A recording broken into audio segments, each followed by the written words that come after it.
Subscribe करें आपका अपना चैनल AR हिंदी कहानियां को। सुंदरी और राक्षस की कहानी। एक नगर में एक धनी व्यापारी अपनी 3 बेटियों के साथ रहता था।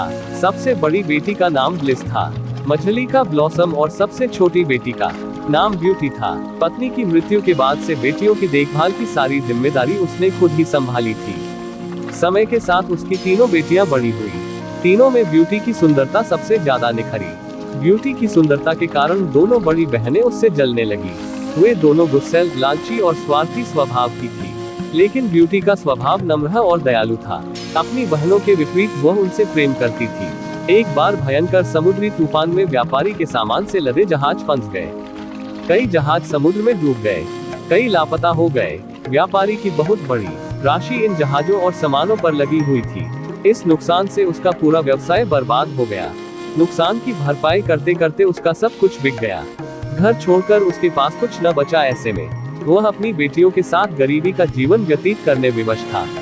धन धान्य के भरपूर जीवन जीने की आदि दोनों बड़ी बेटियों को अभाव का ये जीवन रास नहीं आ रहा था। वे दिन भर अपने पिता को कोसती रहती थी। घर के काम से उन्हें कोई लेना देना नहीं था। अपना अधिकांश समय वे आराम करने में बिताती थी। इस कारण घर का सारा काम ब्यूटी के हिस्से आता। गरीबी के जीवन की आदि ब्यूटी भी नहीं थी, लेकिन वह अपने पिता का डक समझती थी।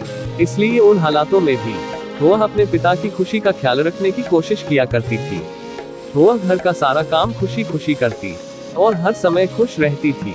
कई महीने बीत गए। एक दिन व्यापारी को कहीं से खबर मिली कि उसके लापता जहाजों में से एक जहाज बंदरगाह पहुंच गया है। इस खबर को सुनकर व्यापारी खुश हो गया और बंदरगाह जाने की तैयारी करने लगा। बंदरगाह रवाना होने के पहले व्यापारी ने अपनी बेटियों से पूछा कि वापसी में वह उनके लिए क्या लेकर आए। दोनों बड़ी बेटियों ने कपड़े, जूते, आभूषण और ऐसी ही अन्य चीजों की सूची बनाकर उसे दे दी। जब ब्यूटी की बारी आई तो वह बोली, पिताजी, आप मेरे लिए एक सुंदर लाल गुलाब का फूल लेकर आना। व्यापारी बंदरगाह जाने के लिए रवाना हो गया। लंबी यात्रा कर जब वह बंदरगाह पहुंचा तो बहुत निराश हुआ। उसका जहाज टूट चुका था। उस पर लदा पूरा सामान नष्ट हो गया था। अब वह क्या करता? खाली हाथ घर लौटने लगा। वापस लौटते लौटते रात हो गई थी। रास्ते में एक घना जंगल पड़ता था। व्यापारी जल्दी से वह जंगल पार कर लेने की कोशिश में था, लेकिन वह अचानक शुरू हुए आंधी तूफान में फंस गया। आगे का सफर जारी रख पाना अब संभव नहीं था। वह कोई ठिकाना ढूंढने लगा ताकि वहां रात बिता सके। जंगल में इधर उधर भटकने के बाद उसे एक जगह रोशनी नजर आई। वह रोशनी की दिशा में चलने लगा। पास पहुंचने पर उसने देखा कि वह रोशनी एक महल से आ रही है। रात गुजारने के लिए आश्रय की उम्मीद में वह महल के दरवाजे पर पहुंचा। महल का दरवाजा खुला हुआ है। उसने दरवाजे से ही आवाज लगाई, कोई है, लेकिन महल के भीतर से कोई बाहर नहीं आया। कुछ देर इंतजार करने के बाद वह अंदर चला गया। वह महल शानदार था। वहाँ सभी चीजें करीने से सजी हुई थी। व्यापारी ने फिर से आवाज लगाई, लेकिन इस बार भी कोई नहीं आया। यह व्यापारी को कुछ विचित्र लगा। वह महल में घूमने लगा कि कहीं कोई उसे दिखाई पड़ जाए, लेकिन पूरा महल सूना पड़ा था। एक कमरे में उसे खाने की मेज दिखाई पड़ी, जो लजीज पकवानों से सजी हुई थी। दिन भर की यात्रा के बाद अब व्यापारी को जोरों की भूख लगाई थी। उसने मेज पर रखा खाना खाया और उसके बाद एक कमरे में जाकर सो गया। रात में उसे गहरी नींद आई। सुबह सूरज की रोशनी आंखों में पड़ी, तब उसकी नींद खुली। नींद खुलने पर उसकी नजर बिस्तर के किनारे पर पड़ी, जहां नए कपड़े रखे हुए थे। नहाकर तरोताजा होकर उसने वे कपड़े पहन लिए। अब वह वापस घर के लिए रवाना होने तैयार था। मौसम भी साफ हो चुका था, इसलिए कोई परेशानी न थी। खाने की मेज पर उसे गर्मा गर्म नाश्ता तैयार मिला। पेट भरकर नाश्ता करने के बाद वह महल के बाहर निकल आया। महल के बाहर एक खूबसूरत बगीचा था, जिसमें रंग बिरंगे फूल खिले थे। उनमें गुलाब के फूल भी थे। गुलाब के फूल देख व्यापारी को अपनी बेटी ब्यूटी की याद आ गई, जिसने उससे लाल गुलाब का फूल लाने की गुजारिश की थी। उसने सोचा कि दोनों बड़ी बेटियों की इच्छा तो मैं पूरी नहीं कर सका, कम से कम ब्यूटी की इच्छा तो पूरी कर ही सकता हूँ। यह सोचकर उसने लाल रंग के गुलाब को तोड़ने के लिए अपना हाथ बढ़ाया, लेकिन तभी एक भयानक हंसी की आवाज ने उसे डरा दिया। वह हंसी एक राक्षस बिस्ट की थी, जो बड़ा भयानक था। उसकी आंखें जलते अंगारों सी लाल थी। वह बहुत क्रोधित दिखाई पड़ रहा था। व्यापारी पर चिल्लाते हुए वह बोला, दुष्ट आदमी, मैंने तुम्हें अपने महल में आसरा दिया, स्वादिष्ट भोजन से तेरी भूख मिटाए, मुलायम और नर्म बिस्तर पर तेरे सोने की व्यवस्था की, नए शानदार कपड़े पहनने को दिए। इस सब के बदले तूने क्या किया? मेरा एहसान मानने की जगह तू मेरे बगीचे से फूल चुरा रहा है। मैं तुझे मार डालूंगा। व्यापारी डर के मारे कांपने लगा। वह राक्षस से क्षमा याचना करते हुए बोला, मुझे क्षमा कर दो, मैं यह गुलाब अपनी बेटी के लिए तोड़ रहा था। उसने मुझसे लाल गुलाब का फूल लाने को कहा था, मैं बस उसकी इच्छा पूरी करना चाहता था। मेरी जान मत लो, तुम जो चाहोगे मैं करने को तैयार हूँ। व्यापारी की बात सुनकर राक्षस विष्ट बोला, ठीक है, मैं तुम्हें नहीं मारूंगा, लेकिन मेरी एक शर्त है। अपनी जिस बेटी के लिए तुम मेरे बाग से गुलाब तोड़ रहे हो, तुम उसे मेरे पास लेकर आओगे। उस समय राक्षस से पीछा छुड़ाने व्यापारी ने वह बात मान ली। राक्षस से उसे अपने बाग से गुलाब तोड़ने की इजाजत दे दी। एक लाल गुलाब का फूल लेकर व्यापारी वहां से अपने घर के लिए रवाना हो गया। जब वह घर पहुंचा तब भी बहुत घबराया और डरा हुआ था। उसने ब्यूटी को महल और राक्षस की बात बता दी।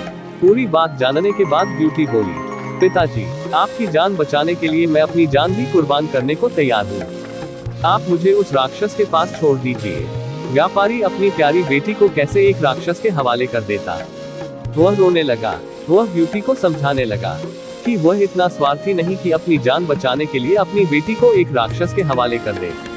ब्यूटी जानती थी कि उसकी दोनों बड़ी बहनों के लिए उसके पिता का जीवित रहना आवश्यक है। वह जिद पर अड़ गई। आखिरकार व्यापारी को उसकी इस जिद के सामने झुकना पड़ा। वह दुखी मन से ब्यूटी को राक्षस के महल में छोड़ आया। जब ब्यूटी का राक्षस से सामना हुआ तो वह उसके भयानक रूप को देखकर डर गई। लेकिन कुछ ही दिनों में उसका ये डर खत्म हो गया, क्योंकि राक्षस का व्यवहार बहुत अच्छा था। राक्षस ने ब्यूटी को बहुत ही सुंदर कमरे में रखा, उसे सुंदर सुंदर कपड़े और गहने दिए और उसका हर तरह से ख्याल रखा। वह उससे बहुत प्यार से बातें किया करता था, जिससे ब्यूटी को राक्षस का साथ अच्छा लगने लगा। दिन बीतने के साथ ब्यूटी और राक्षस बहुत अच्छे दोस्त बन गए। राक्षस ब्यूटी से मन ही मन प्यार करने लगा था, लेकिन अपने भयानक और बदसूरत चेहरे के कारण ब्यूटी से अपने प्यार का इजहार करने से डरता था। लेकिन एक दिन उसने हिम्मत कर ब्यूटी के सामने विवाह का प्रस्ताव रख ही दिया। यह प्रस्ताव पाकर ब्यूटी हैरान रह गई। वह राक्षस को अच्छा दोस्त मानती थी, लेकिन उससे शादी कैसे कर सकती थी? वह बहुत बदसूरत था और वह उसे प्यार नहीं करती थी, लेकिन डर के मारे वह कुछ बोल नहीं पाई। राक्षस ब्यूटी की खामोशी समझ गया। उसने उस दिन के बाद कभी भी इस बारे में ब्यूटी से बात नहीं की। ब्यूटी को महल में किसी प्रकार की कोई परेशानी नहीं थी, लेकिन उसे अपने पिता और बहनों की बहुत याद आती थी। एक दिन वह बाग में उदास बैठी हुई थी। राक्षस वहां आया और उससे उसकी उदासी का कारण पूछा। तब ब्यूटी बोली कि उसे अपने पिता और बहनों की याद आ रही है। ब्यूटी की उदासी दूर करने राक्षस ने उसे एक जादुई आईना दिया। उस आईने में ब्यूटी जब चाहे अपने पिता और बहनों को देख सकती थी। आईना पाकर ब्यूटी बहुत खुश हुई। उसके बाद से जब भी मन करता वह आईने में अपने पिता और बहनों को देख लेती थी। एक दिन आईने में ब्यूटी ने देखा कि उसका पिता बहुत बीमार है। पिता की यह हालत देख ब्यूटी बहुत दुखी हुई। वह राक्षस के पास गई और बोली, मेरे पिता बहुत बीमार हैं, मैं उनसे आखिरी बार मिलना चाहती हूँ, मुझे जाने दो। पहले तो राक्षस ने मना कर दिया, लेकिन जब ब्यूटी रोने लगी तो उसने इस शर्त पर उसे जाने की इजाजत दे दी कि 7 दिन के अंदर उसे वापस लौटना होगा, अन्यथा वो उसकी याद में मर जाएगा। ब्यूटी ने वादा किया कि वह 7 दिन के भीतर वापस आ जाएगी। तब राक्षस ने उसे एक अंगूठी दी और बोला, इस अंगूठी को जब भी अपनी उंगली से उतारोगी, खुद को इस महल में पाओगी। ब्यूटी ने वह अंगूठी पहन ली। अगले दिन सोकर उठने पर उसने खुद को अपने पिता के घर पर पाया। वह अपने पिता से मिली तो वह बहुत खुश हुआ। ब्यूटी को राक्षस के पास छोड़ देने के डर में वह बीमार पड़ गया था। ब्यूटी ने उसे बताया कि राक्षस उससे बहुत अच्छा बर्ताव करता है और उसका बहुत ख्याल रखता है। यह सुनकर व्यापारी को तसल्ली हुई और धीरे धीरे वह ठीक होने लगा। कुछ दिनों बाद ब्यूटी को राक्षस की याद आने लगी। उसे भी राक्षस की आदत पड़ गई थी। उसके अच्छे और दयालु व्यवहार के कारण वह भी उससे प्यार करने लगी थी, लेकिन खुद इस बात से अनजान थी। ब्यूटी की दोनों बहनें ब्लिस और ब्लॉसम का विवाह हो चुका था। एक दिन दोनों उससे मिलने आई। जब उन्होंने ब्यूटी के मुंह से राक्षस के महल और वहां के शानदार जीवन के बारे में सुना तो जल उठी। ब्यूटी ने उन्हें यह भी बता दिया था कि उसे 7 दिन के भीतर राक्षस के पास वापस जाना है। तब झूठ मूठ रोते हुए दोनों ब्यूटी से कुछ और दिन रुकने का अनुरोध करने लगी। वे चाहती थी कि राक्षस ब्यूटी से नाराज हो जाए और उसे मार डाले। ब्यूटी अपनी बहनों को इनकार न कर सकी और कुछ दिन और रुक गई। उधर महल में राक्षस ब्यूटी का बेसब्री से इंतजार कर रहा था, लेकिन जब 7 दिनों में ब्यूटी वापस नहीं लौटी तो वह उदास हो गया। उदासी में उसने खाना पीना छोड़ दिया, जिससे वह बीमार रहने लगा। इधर अपने घर पर ब्यूटी भी राक्षस को याद कर रही थी। एक रात उसने सपना देखा कि राक्षस मर रहा है।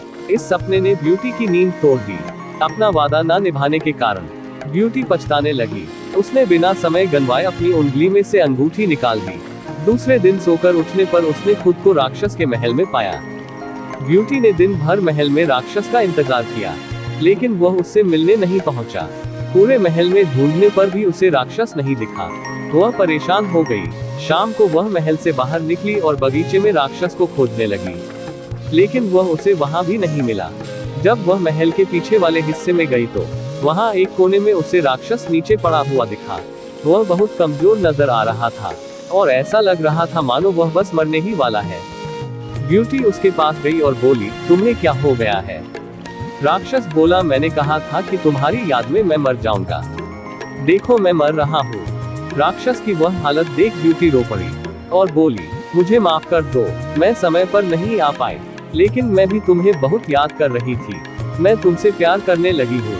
तुम्हारे बिना मैं भी मर जाऊंगी। मुझे छोड़कर मत जाओ। मुझसे विवाह कर लो। ब्यूटी के ये कहते ही एक चमत्कार हुआ और राक्षस एक सुंदर नौजवान राजकुमार में बदल गया। ब्यूटी यह देखकर हैरान रह गई। राजकुमार ने उसे बताया, एक दुष्ट जादूगरनी के श्राप के कारण मैं राक्षस बन गया था। उस श्राप का प्रभाव तभी समाप्त होता जब कोई मुझसे सच्चा प्यार करता, लेकिन मेरी बदसूरती के कारण कभी किसी ने मुझसे प्यार नहीं किया और मैं वर्षों तक राक्षस बना रहा। आज तुम्हारे सच्चे प्यार के कारण वह श्राप समाप्त हो सका है और मैं वापस अपने असली रूप में आ सका हूँ। राक्षस और ब्यूटी ने विवाह कर लिया और खुशी खुशी रहने लगे।